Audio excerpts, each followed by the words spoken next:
is not a political argument. This is not an immigration debate. This is not about whether you like ICE or hate ICE. What I want to talk about is something that's much narrower, much more uncomfortable, and much harder to avoid. Was this self-defense? Because once you strip everything else away, the outrage, the slogans, the ideology, that's the only question that actually matters. Before we even get to the shooting, we have to deal with something intentionally wrong.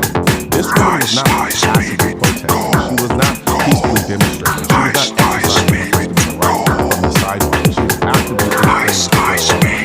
At the moment she began blocking it, at that moment she refused all of the movement. She crossed from protected activity and that's not a value. That's just reality.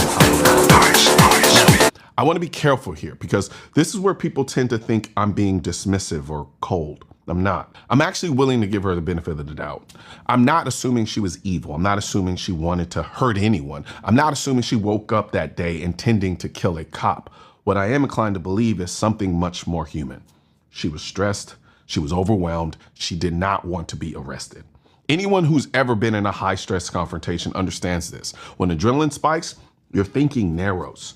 You don't calmly analyze options. You don't weigh consequences. Your brain locks onto one directive, and hers, get out of here. And that's probably what was happening. She hops into her vehicle, she starts it, and she steps on the accelerator. Not slowly, not cautiously, not in a way that says, hey, let me ease forward.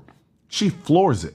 Now, and this is important, that does not mean she was thinking, I'm going to run this officer over.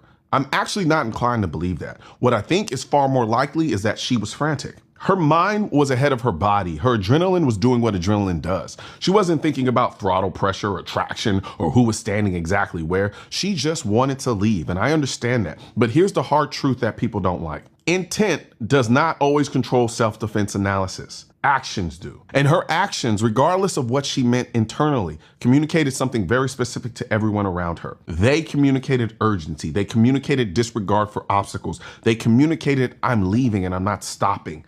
Now, put yourself in the officer's position. It's snowing. There's ice on the ground. Traction is compromised. You're standing directly in front of a vehicle. You hear the engine rev. You hear the tire spin. The vehicle starts moving. You do not get time to psychoanalyze her mindset. You don't get to pause and say, well, maybe she's just panicking, because if you're wrong, you're dead. And this is the part that people refuse to confront honestly. Even if she didn't want to hurt him, even if she just wanted to escape, if he sidesteps and slips on ice, she's still going.